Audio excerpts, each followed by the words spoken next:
We read this in 2 Samuel chapter 7, verses 1 through 3. Now it came about when the king lived in his house, and the Lord had given him rest on every side from all his enemies, that the king said to Nathan the prophet, See now, I dwell in a house of cedar, but the ark of God dwells within tent curtains. And Nathan said to the king, Go, do all that is in your mind, for the Lord is with you. It seemed noble that David wanted God to have a better dwelling place than a tent, especially when David had a beautiful house of cedar and God was in a 200-year-old tent. Fortunately, David presented his idea to the prophet Nathan rather than just going through with it. As wonderful and noble as it may have seemed, it was not what God wanted. God answered through Nathan in verses 5 through 7. Go and say to my servant David, Thus saith the Lord, Are you the one who should build me a house to dwell in?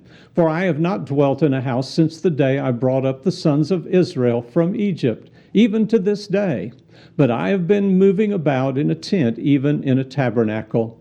Wherever I have gone with all the sons of Israel, did I speak a word with one of the tribes of Israel, which I commanded to shepherd my people Israel, saying, Why have you not built me a house of cedar?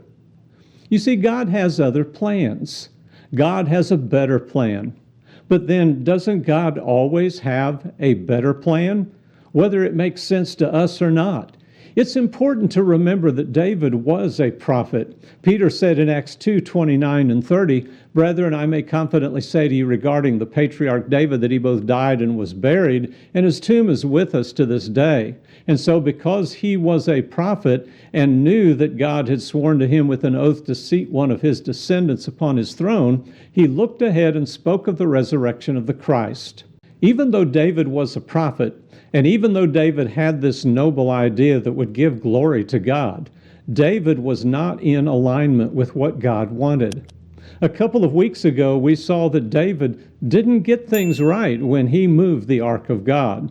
God told Israel how to move it, and David ignored that. My point is simple, and yet is so easy to forget. When God tells us what he wants, our job is to obey, not figure out what might be better.